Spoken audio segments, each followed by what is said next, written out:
I'm Shay Russell from mining.com.au, and joining me today is Nicole Brewster, the President and CEO of Renforth Resources. Nicole, it's a pleasure to see you. How are you? It's lovely to be here. Thank you. I'm good.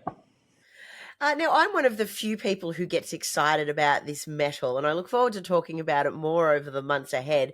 But first and foremost, where are your projects located in Canada, and what metals are you looking for? We're located in Quebec, in the Abitibi, specifically in Malartic, Quebec.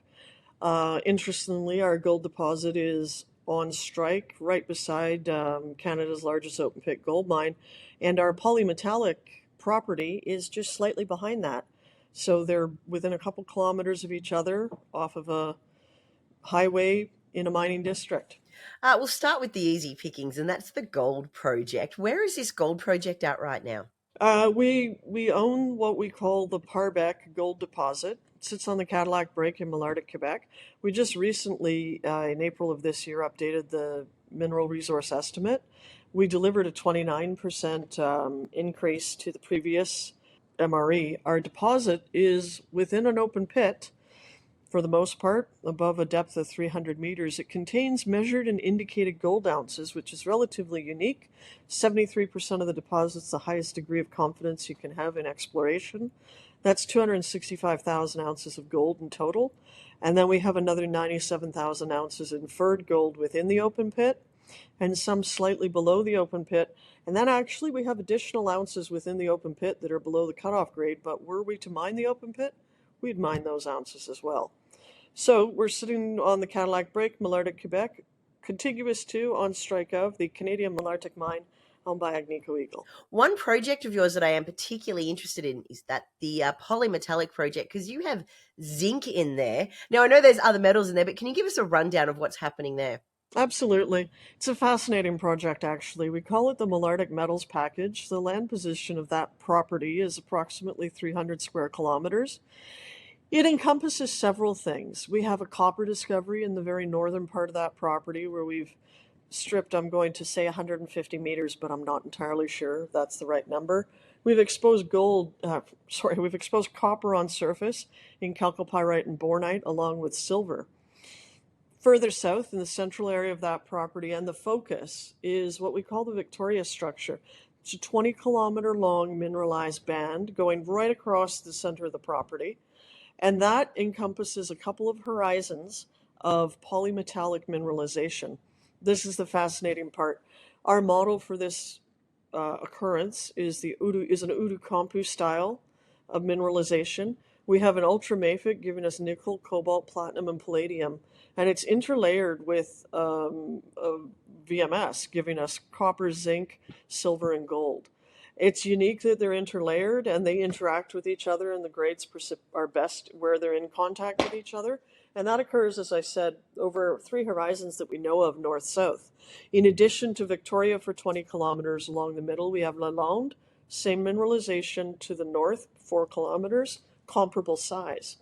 We have Fouillac, which is an occurrence to the south, much smaller, hardly looked at Fouillac. And then in between Lalonde and Victoria, we have what looks like a giant geophysical blob. It's actually the ultramafic again. So what it is, we have a lot of this material. It's polymetallic. We've proven we can concentrate it. It's sulfides. We can concentrate it using XRAL technology that Tomra has out of Germany. And there's a secondary EM signature for a scrubber circuit on the sorting. And we also know we can conventionally process it with grinding and flotation. We'd probably have to have 3 circuits, is what our initial work tells us. A nickel circuit, a zinc circuit, and a mixed metals circuit. So it's exciting. A lot of material. It starts at surface. From the road, which runs north-south in the center of the property, we've drilled off 2.5 kilometers to the west, where the mineralization is at or very near surface. We've stripped in there. But we've drilled about 10,000 meters, and we're pretty confident we can put together an inferred maiden resource later this year. So that's where that sits. It's exciting. It's nickel and it's zinc. And we're proximal to the Horn smelter. It's about an hour away. And in the province of Quebec, Glencore maintains 2 zinc smelters as well. So it's an interesting environment to find a new source of zinc. This is a brand new property. This is not recycling a historic asset. This is actual exploration defining an asset. So it's fun. It sounds terribly exciting what you're describing there. There's a lot of unique properties to it that you don't hear a lot. Let's just focus on the Malartic Metals package for just one more moment, and that is sort of what other upcoming work can we expect? So obviously you're working on the inferred MRE. Is there any other work that we can expect to see news flow on over the next 6 months? Remains to be seen, but we have the MRE on Victoria. We've done some work on Fuyak, which will come out. It was prospecting work.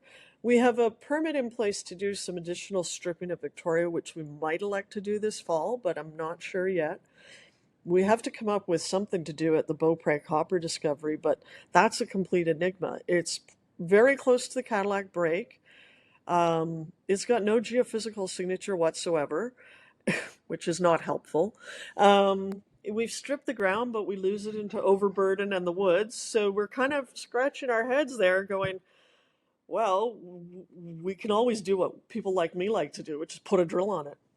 Put a drill on it, right? But that can make or break it.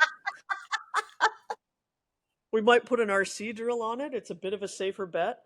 But we will be working to come up with something to show you guys about the copper discovery later this fall. That's all I will say, but I don't know yet what the answer for that is.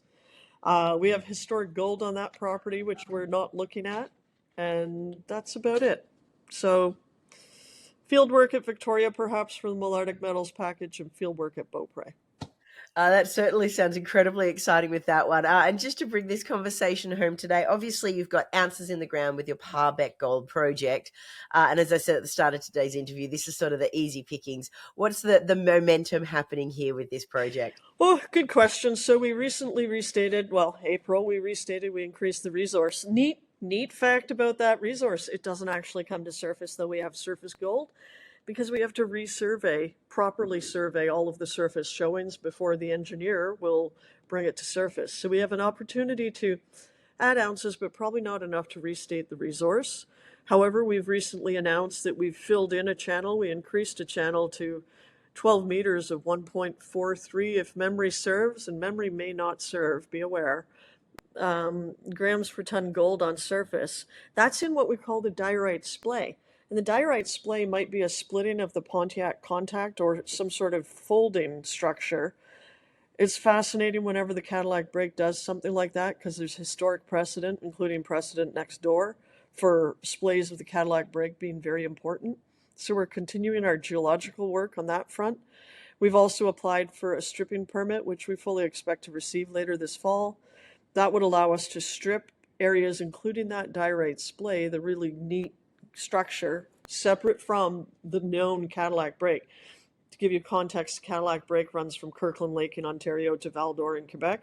Huge structure, well known to be gold bearing, but when it splays or when it breaks away, that's when things get interesting.